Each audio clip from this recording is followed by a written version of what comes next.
Hello neighbor, this is Curt with etrailer, and today we're going to take a look at the Thule T2 Pro XTR bike rack on our 2025 Hyundai Palisade.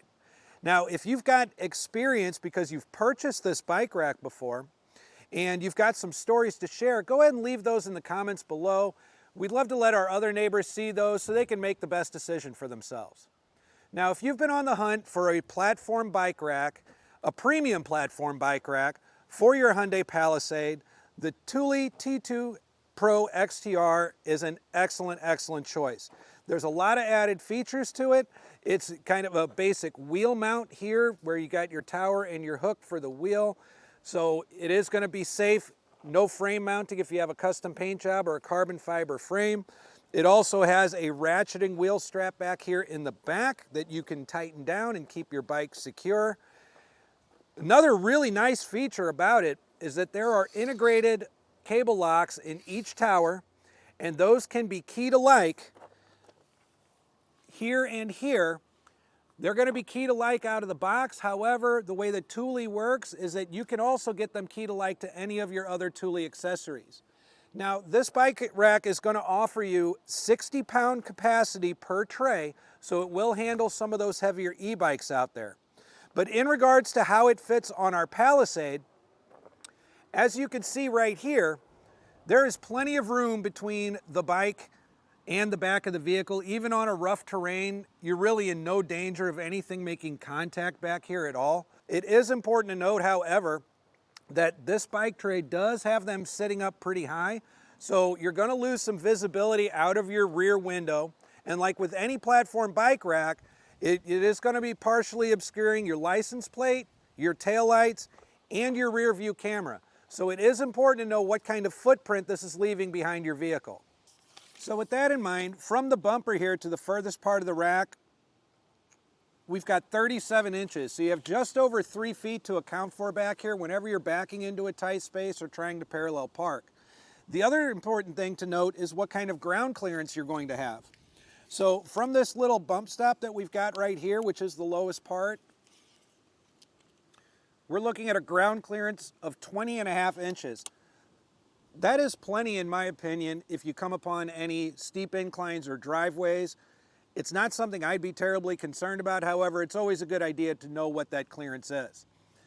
The other height measurement we want to take, because I mentioned that it does have a 60-pound capacity, is how high are our wheel trays here.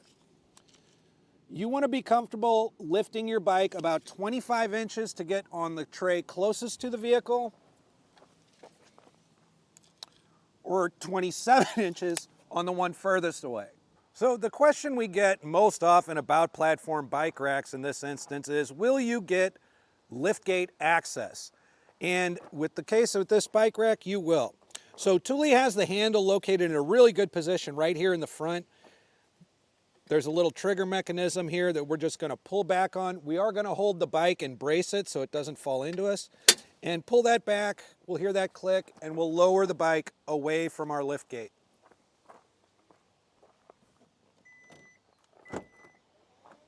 And as you can see, we've got good clearance with the tilt-away. Now, even with the bike loaded on, we can access our lift gate and our cargo area. So if we're out on the trail, we can get any extra equipment, water, change our shoes, helmet, whatever it is. Or maybe you were out on the trail and you decided to hit the store, the grocery store or something on the way home. Now you don't have to worry about unloading your bike in order to get in and out of your cargo area. And we're just going to lift it back into place until we hear that loud click. Now we're back in our driving position and ready to hit the road. Now, with the height of this bike rack aside, if you are comfortable with lifting your bike up and down as high as we measured these trays, it's really easy to get bikes loaded and unloaded from this bike rack. The first thing we're going to do is come back to our wheel strap here. As you notice, it is a ratcheting wheel strap. There is a pad on it to protect your wheel. We're going to depress this gray button here, and we're going to let that release and feed it on through to the other side and out of our way. Then we'll come over here to our hook and tower, where you got a really nice grip handle here, and there's a button right here that we're going to push down on. Slide our hook away and move it away from the wheel. Now we're able to take our bike off of our rack, and whether we're going to store it or hit the trail, it's just that easy. Now the T2 Pro XTR weighs about 52 pounds. So it's probably not going to be something you want to install and uninstall over and over if you're driving around without your bike. It does have a stowaway feature. We are going to use that same handle that we used to tilt it away, except this time rather than letting it fall away, we're going to lift it up. And once we get that loud click, we know that we're in a good position here. Now we're going to significantly reduce that footprint that we had behind the vehicle. So we've knocked it down to just over 15 inches. So that's still a little bit to take into account back here, because as you can see, we are going to have an obscurity with pretty much everything back here. License plate, rear view camera, and your taillights. But this is a really good premium bike rack option for anybody out there looking for something to carry in their hitch on their Hyundai Palisade. I'm Curt with eTrailer.